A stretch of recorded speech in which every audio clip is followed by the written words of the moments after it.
আজকে এই গাড়িটা শ্যুট করতেছি। ইটস CLA 180, দেখতে খুবই ভালো লাগতেছে। কালো কালার একটা গাড়ি, অনেকদিন পরে অ্যাকচুয়ালি কালো কালার গাড়ি শ্যুট করতেছি আমি। এটা কিন্তু ফর সেল।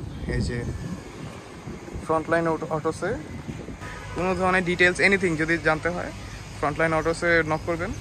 এটা অবশ্যই ভাইয়ারা সবসময় অ্যাক্টিভ থাকে পেজে, ফেসবুক পেজের লিঙ্কটা আমার ডিসক্রিপশনে দেওয়া থাকবে এই ভিডিওর। সবাই যে এখান থেকে যাদের যাদের ইনকোয়ারি কোনো ধরনের ডিটেলস এভরিথিং জেনে নিতে পারবেন।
এখন হলো আমার 24mm নিছি, এটাতেও পোলারাইজার লাগানো আছে আমার।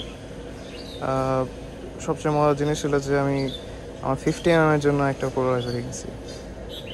এখন কোনো ছবিতে কোনো ধরনের রিফ্লেকশন কোনো কিছুই আসবে না ইনশাল্লাহ। অলমোস্ট 6 মাস আগে আমার অফিস থেকে বাসা ব্যাক করার সময় আর কি পোলারাইজার গেছিলো ভেঙে, চাপ লাগছে গেছে ভেঙে। তারপর থেকে অলমোস্ট 6 মাস আমার কোনো ধরনের পোলারাইজার নাই, একেবারে ওই লেন্সের জন্য আর কি। এটাতে আছে, এটাতে অবশ্যই ছিল আগে থেকেই আমার one of the favourite lens 24mm। এটা দিয়ে মেনলি সব যত ধরনের এই ম্যাক্রো শটস বা একটু ওয়াইড শটস যা লাগে এটা দিয়েই নিই আমি। এটাতে ভালোও আসে, যেমন এই যে এই শটটা, মানে anything any kind of shot ভালো আসে এটাতে।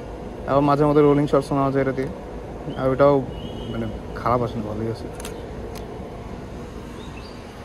যারা জানেন না তাদের জন্য বলি, পোলারাইজারটা একটা ফিল্টার টাইপের সিপিএল ফিল্টার হলো একটা ফিল্টার, অবভিয়াসলি ক্যামেরা লেন্সের আগে লাগানো হয়, যেটা এখানে লাগানো হয়। আমি জানি না ক্যামেরা দেখা যাচ্ছে কিনা।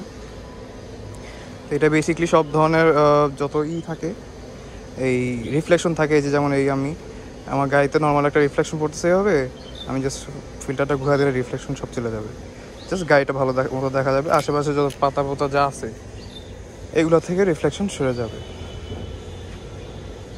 এটা তেমন আহামরি দামি কিছু না, জাস্ট একটা 1000 টাকা যদি ভালো মানের কিনা হয় 1000 টাকার মতো পাওয়া যায়।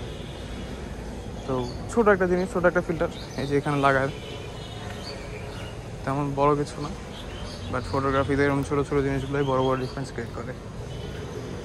হ্যাঁ, চাকাটা যদি ঘুরে দেন, যদি ফিল্টার ছাড়া ছবি তোলা হয় তাহলে কিছুটা এরকম আসে, জানি না দেখা যায় কিনা। যদি ফিল্টার সহ না হয় তাহলে কিছুটা এরকম আসে ছবিটা। তার ডিফারেন্সটা তো বোঝা যেতেছে। এটা সবাই যারা অটোমোটিভ শ্যুট করে তাদের জন্য একটা মাস্ট, মানে এই লেন্সের ফিল্টারটা অবভিয়াসলি সবার রাখা লাগবেই, কারণ অনেক গাড়ি আমরা কালো গাড়ি শ্যুট করে থাকি।